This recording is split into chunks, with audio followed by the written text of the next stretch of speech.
Jimmy Dunn, thank you very much for taking the time today, man. I appreciate it. Oh, always a pleasure, Mike. How you doing, man? I'm doing great. Yeah. You're coming to Worcester. You're doing a very special show in Worcester, and I want to say thanks for doing this. It's a night of comedy for the Manny 267 Foundation at Mechanics Hall, end of the month, September 30th. It's a Saturday night. People should come out on a Saturday night for some laughs for a great cause. Yeah, and here's the first reason you should come out. A, it's raising money for a good cause. That's number one. But number two, let me just run this down. Rafi Gonzalez, Jimmy Cash, Justin McKinney, Kelly McFarland, Corey Rodriguez, and Christine Hurley, and I'm hosting that show. And that is a monster of a show. It is. There's a lot of talent there. A lot, especially Jimmy Cash, Worcester's own Jimmy Cash right there. I love Jimmy Cash. Yeah. He's we just did the Hampton Beach Comedy Festival up here where I live, and Jimmy was just awesome. And I just love Jimmy Cash. He's such a great guy, and he's super funny, man. Super funny. And, from all accounts, especially Manny's brother, he was a little bit of a comedian himself. He was always the funniest guy in the room. So they thought this would be a great way to pay tribute to him and to raise money for an excellent cause. So Jimmy, when was the last time you were in Worcester? I'm trying to think. I don't think it's been that long. I mean, maybe a month ago I was out there. I went to a cheesesteak place that was just insane. Oh, Ziggy Bombs? Yeah, I had a Ziggy Bomb about a month ago. Yeah. It wasn't that long ago. Which one did you have? Did you have the poo-poo platter steak and cheese, or the mac and cheese steak and cheese? Did you have an insane one? I had no. I went with peppers and onions. I'm a simple guy, but I did see that poo-poo platter thing, and I was like, oh my god! And I could eat, man. Oh yeah. I saw that, and I was like, oh, that's insane. Yeah, if you're gonna order that, take some time, because I woke up like 3 days later. And it was hydrated. I was just all the sodium. My eyes were swollen shut, but it was worth it. It was so good. Yeah, I was out there about a month ago looking at the venue and a few other things out there, and then we had a Ziggy Bomb, and it was pretty fantastic. How does it's no beach pizza, but still it's we got good stuff here. Beach pizza is what's the word I'm looking for? Romanticized down here.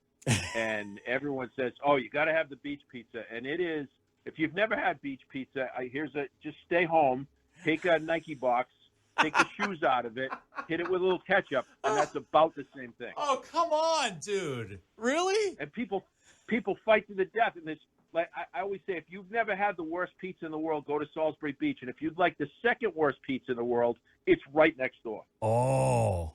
I know. You're dissing just, Salisbury Beach. Oh. Well, I'm a Hampton Beach guy, and I'll meet you at the bridge if we got a problem with that. Yeah. You are a world-renowned ambassador to Hampton Beach and everything It's my home. Man. Yeah, and that's great that you stick with the hometown crowd. I got a question about that. Do you know the comedian Valerie Tosi?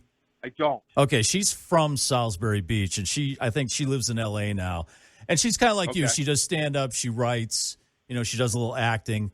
She's from Salisbury Beach. She is also a pinball fanatic, like you are. Oh, wow. Is that like a beach thing? Like if you grew up near a beach, you have to be a pinball fanatic? 100%. Yeah, I grew up an arcade rat. I'm sitting in my office right now in Hampton Beach. I have two vintage pinball machines, one from the 50s and one from the 60s in my office. When I was a kid, one of my first jobs was in an arcade up here. I worked all those Carney games down on Hampton Beach. Those were my first jobs as a kid. And one of the first things you learn in an arcade is you learn how to play pinball so you can win free games, so you can sell them to the kid who comes in and has 50 cents and wants 7 games. And then you go across the street and get a donut. That was the first street houses out here at Hampton Beach. I eventually learned how to take them apart and fix them. And at one point in my old house, I had a bigger house, but it was in town. In that basement, I had a full arcade. I had 11 machines in that. Oh my gosh! Yeah, I had a full arcade in my basement, and then I moved down to the beach, and the house is much smaller. But I kept two, and they're both really, really rare, both surfing themed pinball machines.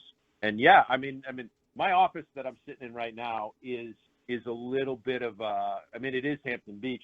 One of the first jobs that I had was working at the slot car track down on Hampton Beach. Oh, nice. And there was a sign that hung over the strip that said slot cars on the casino building for, I don't know, decades. And that slot car track's been gone forever. So my friends own that building, and I went, hey, can I get that sign? And I actually just got that the other day, and that's hanging in my office. There are Hampton Beach surfboards here in my office, 2 pinball machines, and then one really cool thing, and that's the 2 cue cards that David Letterman read off of when I was on his show. Oh, nice. I hope you're headed to the Pintastic Pinball and Game Room convention this weekend. Do you know about that in Marlboro? I get invited to that every year, and I would love to attend. I've been to a few other ones around the country, but that one's always when I'm working, and I can't get there when I'm out slinging jokes. So I'll try and get out there this year, but I hear it's a great take, man. It is awesome. I went last year. I sat at the tabletop Tempest game for maybe 2 hours. I told a couple of people to screw because I wasn't finished with my game yet. I love Tempest. That was my game. Like, I went to Fun and Games in Framingham. That was my arcade, and I spent hours playing Tempest. But I know you're a pinball guy, and it's just like I spent a couple hours last year playing the Rush pinball machine. Also, I'm an old school pinball guy, but I also love the arcade games. My game's Asteroids, and if you go into Playland on Hampton Beach on any given day, if you see the high score as JIM, I was through there a little while previous. Let me ask you something. As someone who not only does stand up but also writes and acts, mm-hmm. How is the strike affecting you? Very, very, very significantly. Yes, I spent the winter in Hollywood. I was working on a show, and because of the strike, I can't promote it now. It's coming out in a few weeks. And it's a huge, huge deal, but I can't promote it because we're on strike. The actors are on strike, the writers are on strike, and I support them 100%.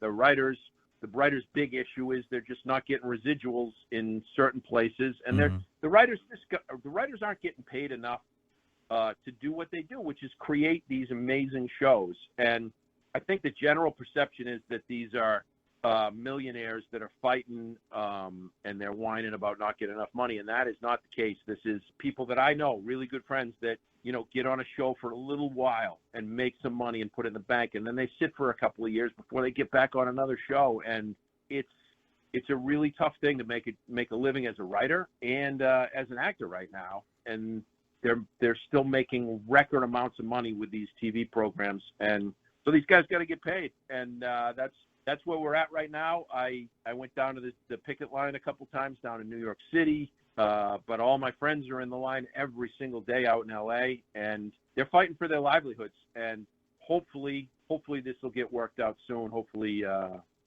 they'll get paid fairly for what they do, which is create really cool stuff. And if you watch television, or if you listen to music, or if you read books, or if you dig art at all, support these people because they're the creators. They're the ones that come up with it. Now, what do you feel? How do you feel about the whole Chat GPT and AI thing?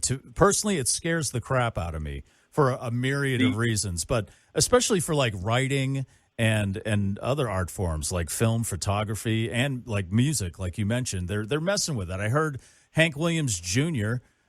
Singing "Baby's Got Back" the other day. It was all done through AI. So it's like, how do you feel about that as a writer, actor, stand-up comedian? It's scary. Well, I'll say this: the only AI that I trust is Allen Iverson. That's it. The rest of them. Thank you. Thank you. I'm in a writer's guild.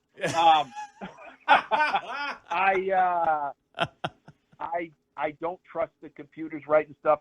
I'm not as worried as most people are that they're going to take over writing TV scripts and writing movie scripts, and maybe they will. But you're never going to see an AI-generated stand-up comedian that's going to be better than anybody on that show that I just listed, or anybody that I know that does that for a living. I am concerned about the acting part of it because they can take your face now, and they can take your image, and they can make it do anything.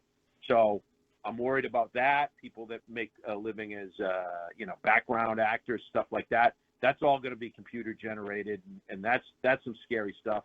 I know that the news stories and that kind of stuff can be written AI, but the really creative stuff, I still don't think you can teach a computer to do that. But I could be way off on that too. Well, man.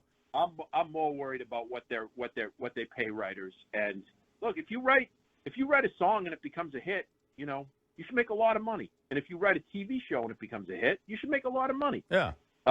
If they're making a lot of money off of it, and they used to have that system in place, and they've been cutting away at that, and so that's where I'm at with it. I'm not worried about a computer writing jokes and then coming up to the back room of a Chinese restaurant on Route 1 and taking my job. That's not going to happen. All right. And then I guess this means I can't talk to you about Loudermilk, right?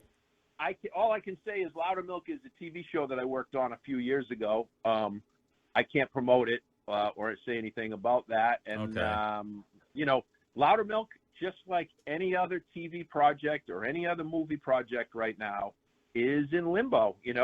They're all sitting out there hoping that the people in Hollywood sit down and say, hey, man, come on. We need to get back to work and cut a fair deal so that everybody can make money.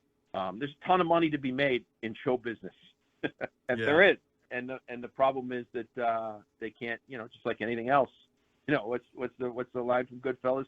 What's the point of the skim if we can't skim it? No, from Casino. Right, Casino. What's the right. Point? Yeah. Yeah. What's the point of the skim if we can't skim it? Right. That's where we're at, man. Too many people are trying to skim. All right. So I hope it gets worked out, man, because that's my dream is to be. I've been living my dream. I get to go write TV shows. I get to go act on TV shows. I get to go.